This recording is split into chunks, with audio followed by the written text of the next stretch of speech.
Hello friends, स्वागत है आपका अपने YouTube channel Bhupendra sir classes में। क्लास 10th वालों का कल इंग्लिश का पेपर है।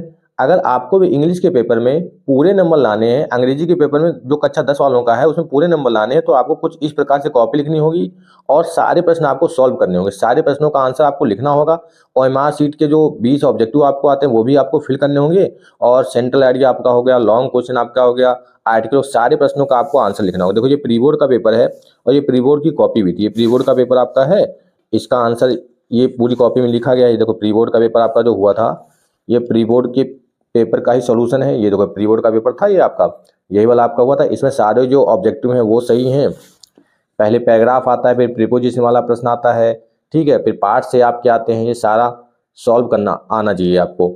ठीक, 4 पेपर हमारे पास हैं, उन पेपरों का दो पेपरों का सॉल्यूशन आपको दे चुके हैं और ये प्री बोर्ड का पेपर है। ठीक है, प्री बोर्ड, इस चारों के पेपरों का हम ऑब्जेक्टिव आपको दिखा देंगे और कौन कौन से इंपॉर्टेंट है।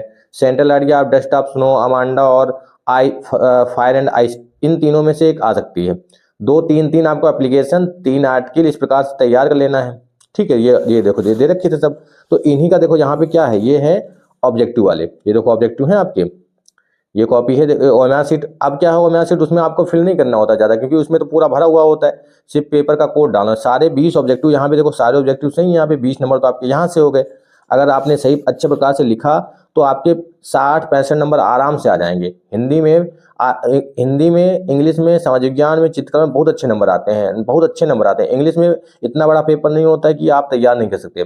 इंग्लिश में अगर 65 नंबर भी आपके आ गए तो 65 और 30 आपके स्कूल से मिल जाएंगे, तो कितने नंबर हो, 95। बहुत बच्चों के आते हैं 85, 90, 95, इस प्रकार से नंबर आते हैं। देखो ये पहला प्रश्न देखो है, पैराग्राफ वाला ही है, इसमें 7 नंबर का प्रश्न पूछा जाता है, तो ये पैराग्राफ वाले प्रश्न यहाँ पे दिए हैं।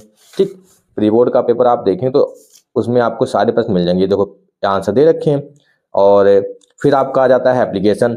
ये देखो एप्लीकेशन, यहाँ पे एप्लीकेशन भी लिखा है, पूरा एप्लीकेशन यहाँ पे देखो लिखा है बहुत अच्छे तरीके से। आपको ये थोड़ी छोटी कॉपी, तो इसमें आपको राइटिंग बहुत अच्छी नहीं दिखती। जब वहाँ पे बड़ी कॉपी मिलती है ना, तो वहाँ पे और अच्छा दिखता है। जब अच्छे प्रकार से लाइन खींच के आप लिखेंगे। तो ग्रामर देखो, यहाँ पे एक्टिव पैसिव होता है, डायरेक्ट इनडायरेक्ट, पंचुएशन, ये देखो पंचुएट किया गया है यहाँ पे। He said to his elder sister, comma, inverted comma, will you, 2 number के भाई, बहुत सिंपल से। डायरेक्ट इनडायरेक्ट वाला 2 नंबर, एक्टिव पैसिव और पंचुएट करना होता है, पंचुएशन वाला आता है। फिर एक स्टोरी आ जाती है। ठीक है, स्टोरी भी 3-4 नंबर की होती है। फिर लिटरेचर में जाते हैं, लॉन्ग क्वेश्चंस हो गए आपके, शॉर्ट क्वेश्चंस हो गए, इस प्रकार से प्रश्न आते हैं ये वाले।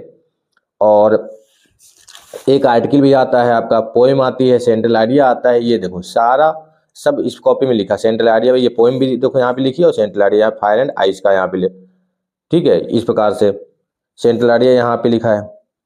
ठीक, तो ये आगे लॉन्ग क्वेश्चंस आपके आ जाते हैं यहाँ पे। ये लॉन्ग क्वेश्चंस हैं, ये देखो ये सारे लॉन्ग क्वेश्चन है। आपको इसी प्रकार से अच्छी राइटिंग में लिखना है और छोड़ना कुछ भी नहीं। सारे प्रश्नों को आपको आंसर लिखना ही लिखना। लॉन्ग क्वेश्चन अगर आपको तैयार, तो वहीं से आपका शॉर्ट भी हो जाएगा।